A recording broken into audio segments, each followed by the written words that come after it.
네, 이번 순서는 대표 해외 수출의 성과를 나타낸 순위를 살펴보는 시간입니다. 가만히 무슨 일이 있었는지 하나하나 살펴볼 거고요. 저는 순위를 달리는 남자 순달랑 한종목입니다. 네, 7월의 첫날에 이렇게 인사를 드립니다. 사실 촬영을 하고 있는 지금은 아직 6월인데 말이죠. 정말 시간이 그래도 엄청 빨리 가는 것 같습니다. 이번 상반기는 순달람이 CES를 시작으로 해서 AI 얘기로서 거의 6개월을 꽉 채운 것 같은데 AI에 대한 관심은 하반기에도 그래도 쭉 이어나갈 예정이니까 기대해 주시길 바라겠고요. 6월의 마지막 주는 다소 혼조스러운 모양새였습니다. 아무래도 페드의 파월 의장이 계속해서 올해 하반기 금리를 2차례 정도 더 올릴 것 같다라는 매파적인 발언을 한 게 영향을 줬고요. 또한 그동안 AI 관련주들의 상승세가 아주 숨가쁘게 진행됐던 만큼 차익 실현 매물이 6월을 마무리하면서 좀 나온 듯 싶습니다. 자, 상반기를 끝내는 만큼 오늘은 한번 특이한 순위로 달려보려고 하는데요. 올 상반기는 증시에게는 좋은 환경이었지만 특히 일본 주식들이 많이 올라서 관심을 주시는 분들이 투자자분들이 주변에 굉장히 많더라고요. 그래서 준비를 해봤습니다. 올 상반기 대한민국 투자자 순매수 상위 일본 주식입니다. 자, 갑자기 떴네요. 이렇게 순위를 쭉 위에서부터 보시면 익히 들어본 기업들도 꽤 있으시죠? 여기 3위에 보면은 소니도 있고요. 그리고 순달람에서 한 몇 달 전에 다뤘던 닌텐도도 6위에 위치해 있습니다. 닌텐도 많이 올랐어요. 그리고 5위와 여기 7위에 있는 마루베니와 미쓰비시가 있는데 이들은 일본의 4대 종합 상사 중에 두 곳입니다. 워렌 버핏이 몇 년 전부터 꾸준하게 일본 상사 주식을 매입하고 있기도 했어서 한국 투자자분들도 이렇게 조금 동참하시지 않았나 생각을 합니다. 그리고 1위부터 쭉 올려다 보면은 이것은 사실 일본에 상장되었다 뿐이지 미국 국채, 장기 채권에 투자하는 ETF이기 때문에 넘어가도록 하고요. 굳이 미국 국채를 일본 시장을 통해서 투자하는 이유는 아무래도 N저로 인해서 환차익을 얻으려는 시도로서 풀이가 됩니다. 그리고 그 바로 밑에 있는 2위 한번 보시면 이것도 ETF인데요. 재팬 세미컨덕터라는 일본 반도체라는 ETF입니다. ETF임에도 불구하고 올해 수익률이 거의 58% 거의 60%에 가까운 무시무시한 상승률을 보였습니다. 그래서 오늘은요. 대체 이 ETF가 어떤 종목들로 구성이 되어 있고 또 어떤 이슈가 있길래 이렇게 반도체가 강한 건지 한번 달려보도록 하겠습니다. 자, 먼저 이 얘기를 좀 해야 될 것 같아요. 일본 주식시장은요. 수십 년간 성과가 저조하고 또 저평가되었다는 평가를 받았던 대표적인 주식시장이었습니다. 그래서 제가 이렇게 두 가지 표를 준비를 해봤는데요. 먼저 왼쪽에 나와 있는 이 그래프부터 보시겠습니다. 이 차트는요. 1985년 미국 뉴욕의 플라자 호텔에서 미국과 일본이 그 유명한 플라자 합의라는 것을 한 날짜를 기준점으로 삼고요. 일본 지수와 전 세계 지수 상승률을 따져본 겁니다. 이때를 기준선으로 잡은 이유는 많은 전문가들도 그렇고 저 또한 생각하기에 이때의 합의 내용이 근본적으로 일본 버블 경제의 종말을 이끌었다 생각하기 때문입니다.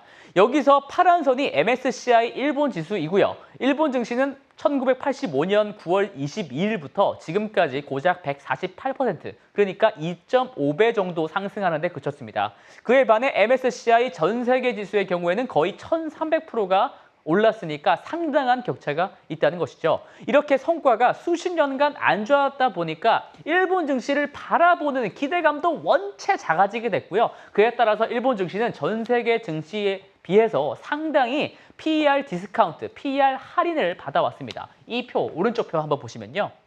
이 표는 전 세계 지수 대비해서 일본 증시의 PER이 얼마나 더 저렴한지 나타낸 건데요. 지난 10년간 꾸준하게 낮았다는 것을 알 수가 있죠. 그리고 바로 동그라미, 이 지역이 바로 워렌 버핏이 일본 종합상사 주식을 대거 매수하기 시작한 시점입니다. 이때도 버핏이 일본 주식이 저렴하다고 주장을 했었거든요. 근데 지금을 기준으로 봐도 이때보다 지금 PR이 더 싸죠. 그러니까 버핏이 일본 주식을 샀던 때보다도 사실 지금이 더 주가가 싼 편입니다. 시장 전체적으로 봤을 때 그렇단 말입니다.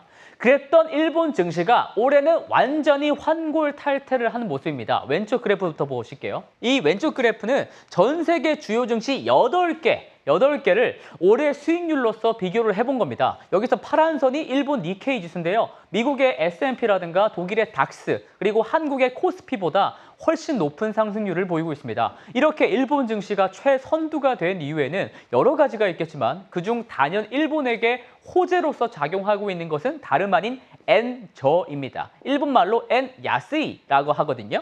엔화가 저렴해진 만큼 일본 기업들의 교역 조건이 좋아져서 수출 금액이 늘어나는 효과죠. 일본도 한국과 마찬가지로 수출 기업이 주가 되다 보니 실제로 엔저와 일본 니케이 간의 상관관계도 상당히 높은 축이기 때문에 이런 주장에는 근거가 있다고 생각합니다. 근데 오른쪽 그래프에서 보다시피 엔저의 수준이 해도 너무한 게 아닌가 싶은 거죠. 2021년부터 제가 그린 건데요. 그리고 2년 반 동안 엔화와 원화의 움직임을 살펴봤는데요. 2021년 초 대비해서 엔화는 무려 40%나 절하됐습니다. 40%. 그에 반해서 한국 원화는 한 21%가량 절하됐고요. 특히 작년 3월, 이게 작년 3월이거든요. 작년 3월 미국의 FOMC에서 처음으로 금리 인상 사이클을 개시하면서 이 엔저 상황은 극대화됐습니다. 이렇게 벌어지고 있잖아요. 네, 극대화됐습니다.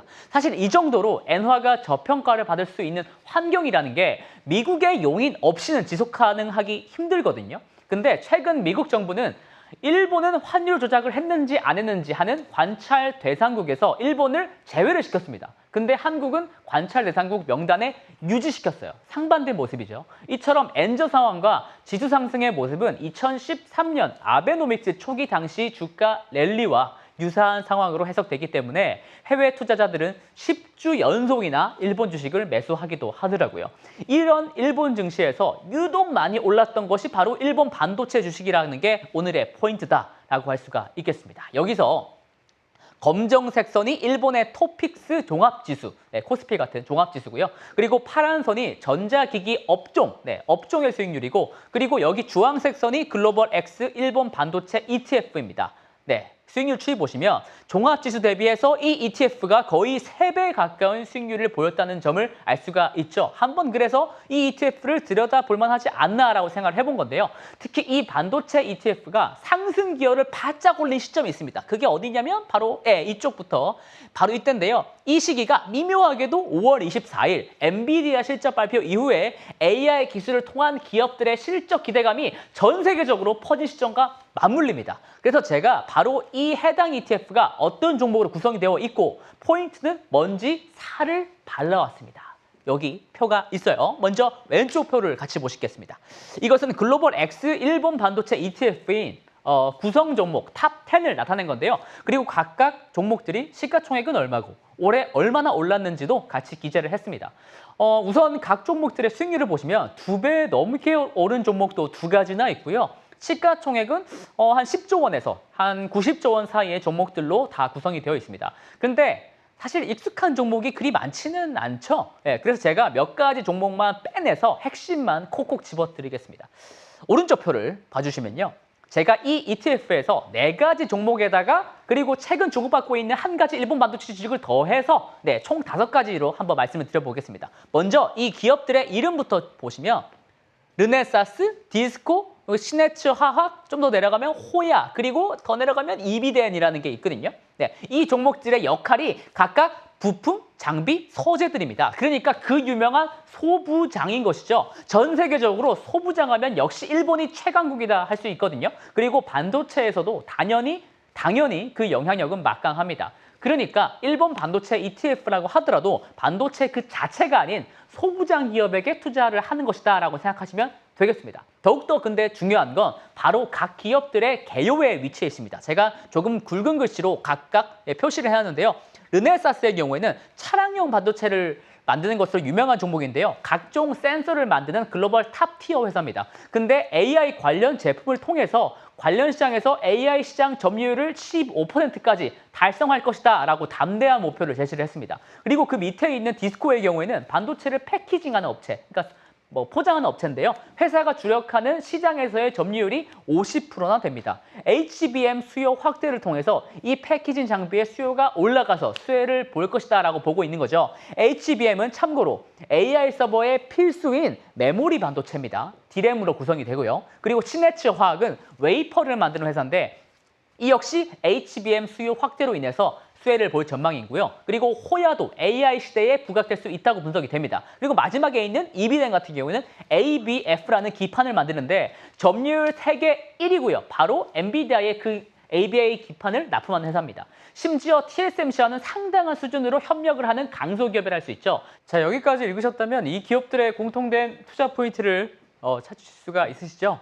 네, 그렇습니다. 역시 일본 반도체 관심 확대의 근거 또한 인공지능이라는 겁니다. 최근 한국 반도체 기업들의 상승세도 AI와 엮어서 좀 후공정 장비라든가 메모리 반도체라든가 많이 상승 기업을 토했었는데 이렇게 일본도 마찬가지로서 관련 소부장 기업들이 부상했던 모습입니다. 특히 세계적으로 점유율이 높은 기업들이 그 주인공들이 됐고요. 특히나 일본은 워낙 행정이 느리기로 유명하고 글로벌한 최첨단 기술이 늦게 적용되는 일종의 갈라파고스로 꼽히기는 하지만 최근에는 그 분위기가 또 변화되고 있다는 게 감지가 됩니다. 기사 내용 중에 이런 게 있더라고요. 지난 4월에 챗GPT를 만든 오픈 AI의 CEO인 샘 알트만이 일본을 방문해서 기시다 후미오 일본 총리와 접견을 했었습니다. G7 국가 원수 중에서 샘 알트만을 만난 게 처음이라 할 정도로 일본은 AI 생태계 구축과 발전에 온 힘을 쏟고 있습니다. 실제로 샘 알트만은 일본에게 AI 노하우를 전수하겠다고 말하기도 했고요. 그런데 단지 AI에 대한 기대감을 정부가 이렇게 솔솔솔 짚히고 또 그 기대감만으로 실적이 아닌 밸류에이션만 오르는 상황은 아니다라는 점을 말씀을 드리고 싶은데요. 생성 AI의 출현과 유행으로 인해서 일본 소부장 기업들은 실제로 수혜를 보고 있습니다. 먼저 여기서 왼쪽 그래프를 한번 보시면요. 그런 주장을 유추를 해보실 수가 있는데 이것은 TSMC의 월별 매출 성장률 추이를 나타낸 겁니다. 여기서 빨간색 선이 올해 TSMC가 지난달 대비해서 매월 얼마나 매출이 올랐는지 나타낸 거고요. 그리고 회색 선이 2000년부터 작년까지의 평균치입니다. 그러니까 평년 수준이라는 건데 빨간 선이 지난 2월부터 갑자기 껑충껑충 오르는 게 보이죠? 특히 지난 5월에는 전월 대비 성장률이 거의 20%에 달했습니다. TSMC가 직접 밝히기로 본인들이 칩을 만들어서 수직으로 쌓는 패키징 기술인 COWOS, Chip on Wafer on Substrate. 이 COWOS가 이 주문이 연초 대비 50%나 올랐다고 합니다. 이 COWOS는 고급 패키징 기술이고 엔비디아의 AI 서버에 채택되고 있는 핵심 기술이다라고 할 수가 있는데 이 기술을 사용하려면 필연적으로 최첨단의 반도체 기판과 또 소재를 써야 합니다. 아까 말했듯이 이비덴이라는 회사가 납품하는 인터포저나 아니면 ABF 필터 같은 걸 써야 한다는 말이죠. 그리고 실적으로도 확인이 되고 있는 기업들이 있는데요. 아까 말씀드렸던 르네사스의 경우에는 오른쪽 표에 볼 수 있다시피 주가도 이렇게 가파르게 올랐지만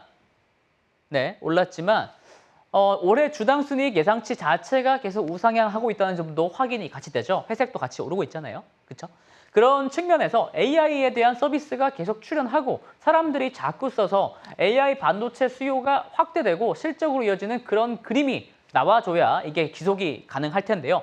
적어도 일본 안에서는 생성 AI의 발전과 수요 확대될 가능성이 매우 크다고 생각합니다. 그것은 바로 일본 정부의 굉장히 이례적인 입장에서 읽을 수가 있는데 여기 두 개의 기사에서 볼 수 있다시피 제가 중요한 내용은 아래에 써놨습니다. 정말 놀랍게도 일본 정부는 AI 개발을 위해서라면 저작권을 전혀 보호하지 않겠다라고 선언했습니다. 국가적으로 봤을 때 상당히 많은 저작권을 보유한 일본이 이런 선택을 했다는 점이 정말 괄목할 만하고요. 그만큼 일본이 AI 개발을 국가가 전폭적으로 밀고 있다는 건데 일본 민간 기업들도 생성 AI의 도입에 대해서 이렇게 찬성하는 분위기로 화답하는 분위기입니다. 일본의 분위기가 바뀌었다는 것은 반도체 공장 건설에 대한 보조금 행렬에서도 사실 감지를 할 수가 있습니다.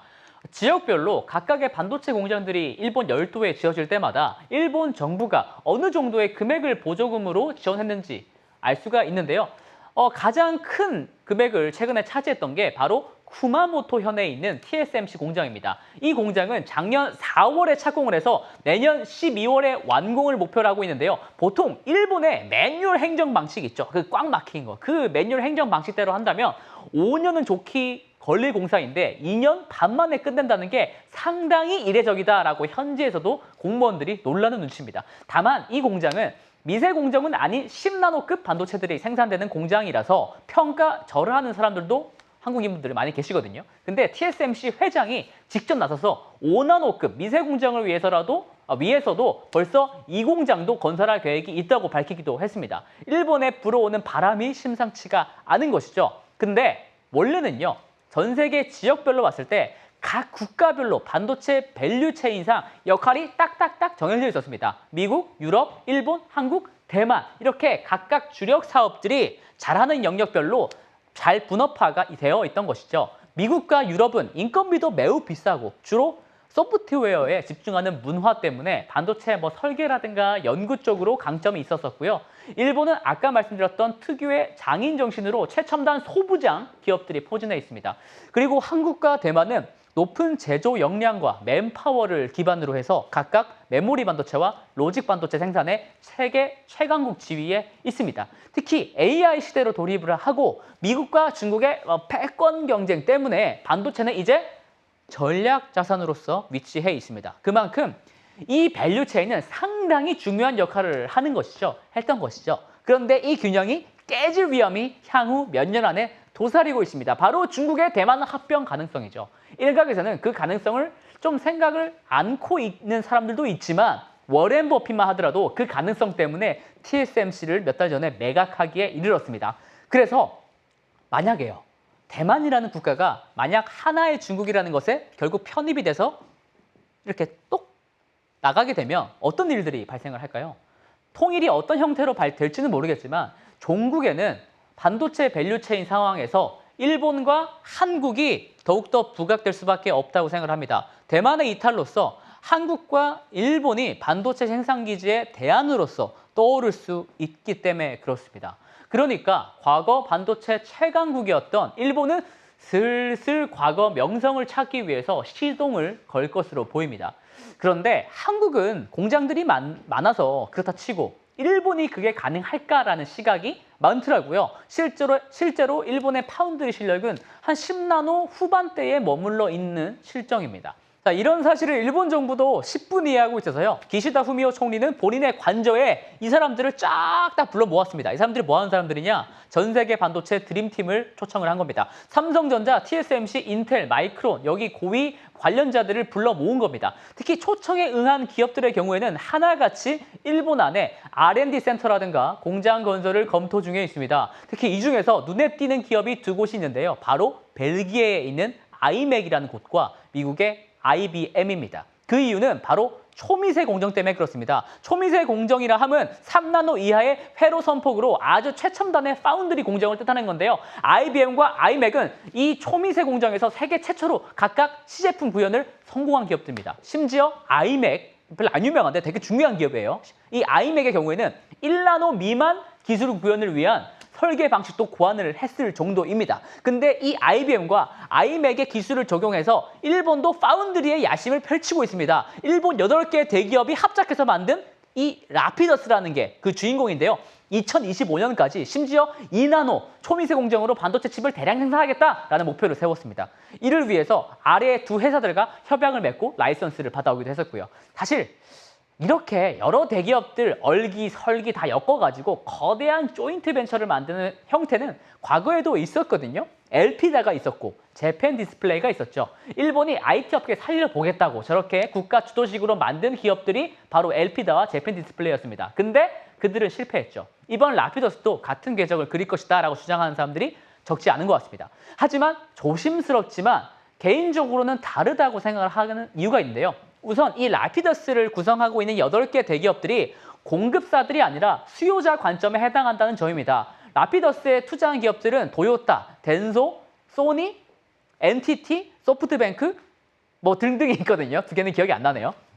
그래서 이 라피더스가 초미세 공정으로 된 칩을 만들어주면 사다 쓸 기업들이 바로 이런 대기업들인 것이죠. 소프트뱅크나 NTT 같은 통신사들도 데이터 센터를 운영을 하면서 각자 자체 제작하는 칩을 설계를 딱딱딱 할 것이고 전기차와 자율주행 시대에 오면서 도요타, 덴소, 소니까지 최첨단 칩이 많이 필요해지기 때문에 그렇습니다. 네, 그래서 이번만큼은 달리 봐야 되지 않을까 생각을 하고요. 아까 들었다시피 일본 정부의 보조금 살포에서 보듯 지원 의지도 매우 강력하다는 점도 유념을 하셔야 됩니다. 자, AI 시대에 있어서 반도체는 전략 자산이고 시장 논리보다는 어떻게 해서든 국가적 우선순위로서 지원해야 된다는 점을 기억해 주셨으면 좋겠습니다. 자, 마지막으로요. 오늘 여러 관점으로 일본 반도체에 대한 현황과 미래 기대감에 대해서 이야기를 했는데요. 다시 요약해드리면 핵심은 AI고요. 그리고 AI 시대에 있어서 일본 소부장이 잘 하고 있지만 일본이 대만의 빈자리를 채우려고 도전하고 있다는 점입니다. 그리고 대만이 과연 자리를 비켜줄 것인가 하는 것에 대해서는 아직 확실한 건 없지만 TSMC의 창업자 장중머우의 말처럼 만약이라도 양안 관계가 지금보다 더욱더 악화돼서 두 나라 간의 긴장이 고조된다면 결국 일본이 핵심 국가로 부활할 가능성이 매우 크다고 생각합니다. 반도체는 이제 전략 자원이니 이런 지경학적인 정세도 반드시 알아야 한다는 점을 강조를 드리겠습니다. 그리고 순달라면 또 그러면 7월에 본격적으로 찾아뵙도록 하겠습니다. 올 상반기 정말 수고 많으셨습니다. 지금까지 순달라였습니다.